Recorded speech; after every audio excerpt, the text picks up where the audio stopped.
पहुंच के मेरा मान सम्मान बढ़ाया, चाहे वो मेरी मातृशक्ति है, चाहे मेरे बुजुर्ग हैं, नौजवान साथी हैं, उनका तहे दिल से धन्यवाद करता हूँ।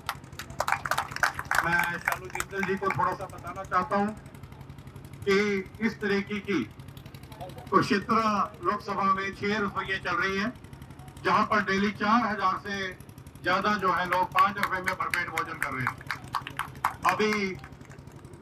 और ये अपने आप में विश्व के अंदर पहली रसोई है जिसमें 365 के 365 दिन खाना दिया जाता है, चाहे वो होली का त्योहार हो, चाहे दिवाली का त्योहार हो, किसी भी प्रकार की कोई छुट्टी नहीं है। जहां भी कोई रसोइयां चल रही है वहां पर आपने देखा होगा कि सैटरडे संडे की छुट्टी है या कोई तीज त्योहार की छुट्टी है। तो मैंने जब नेट पे ये सारा सर्च मारा तो पता लगा कि 365 दिन जो रसोई चल रही है वो सिर्फ यहाँ हमारी 6 रसोइयां चल रही है।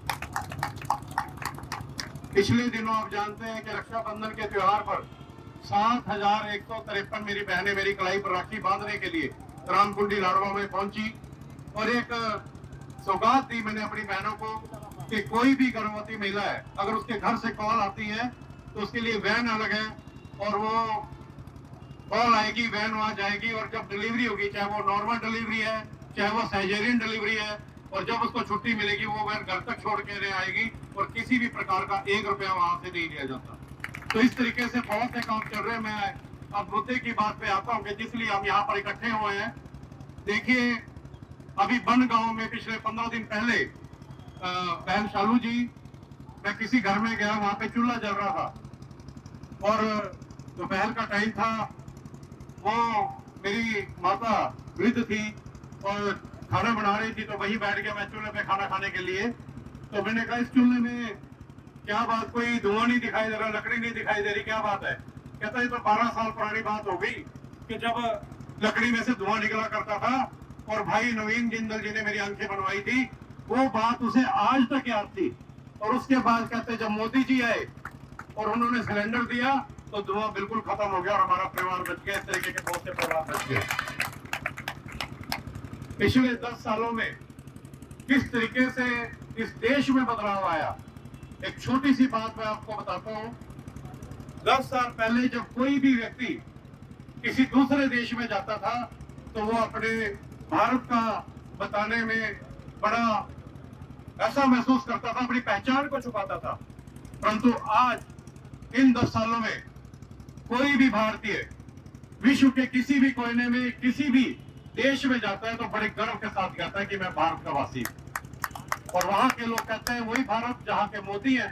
तो ये 10 सालों में हमने बदलाव देखा इंडिया की, ताकि जो नंबर 1 मोदी जी का जो है नंबर 1 भारत होना चाहिए देश में, पूरे विदेश में, वो सपना उनका साकार हो सके। इसलिए आप सबको मैं बहुत बहुत एक आग्रह करने आई हूँ कि आप अपना आशीर्वाद अपने भाई, अपने बेटे नवीन जी को दीजिए, जो आपका हरियाणा का बेटा है, और उन्हें भारी मतों से यहाँ से विजय बनाइए।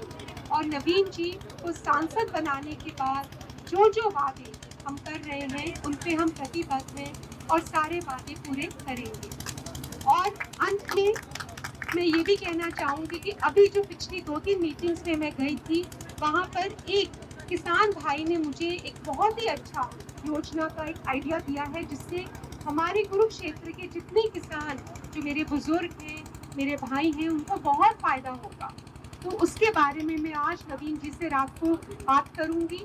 उसके बाद ही कल से अगर हम वो कर सकते हैं तो मैं उसके बारे में सबके साथ शेयर करूंगी। एक और दुविधा जो मेरे दिल में है, जो मैंने यहाँ देखा है कुरुक्षेत्र में, जो मुझे पता चला है, यहाँ पे नशे की लत युवाओं को बहुत लग गई है।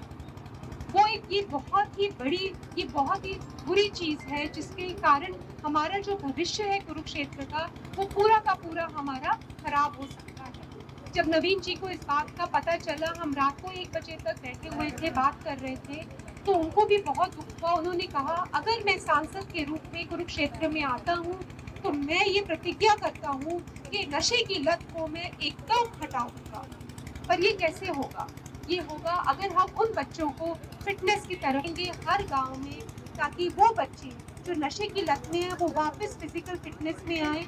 जो बच्चे स्पोर्ट्स करना चाहते हैं उनको स्पोर्ट्स की तरफ लेके जाएं।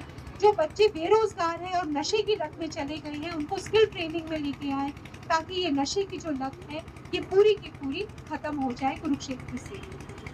नवीन जी का क्या सपना है? एक ही सपना है कि कुरुक्षेत्र का जो भविष्य है, जो मेरे युवा साथी यहाँ खड़े हुए हैं और जो छोटे बच्चे हैं, उनका हाथ किसके हाथ में आप देना चाहेंगे? उनका हाथ आप उसी के हाथ में दीजिए जो पहले भी बहुत काम कर चुका है और आगे भी काम करने वाला है, जिससे हमारे बच्चों का, हमारे युवा साथियों का भविष्य उज्जवल है।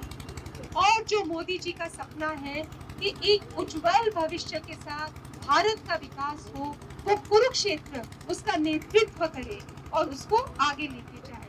यही मेरी आशा है। आप सब यहाँ आए, आप सब ने मुझे मौका दिया, आप सबका बहुत बहुत धन्यवाद। जय हिंद।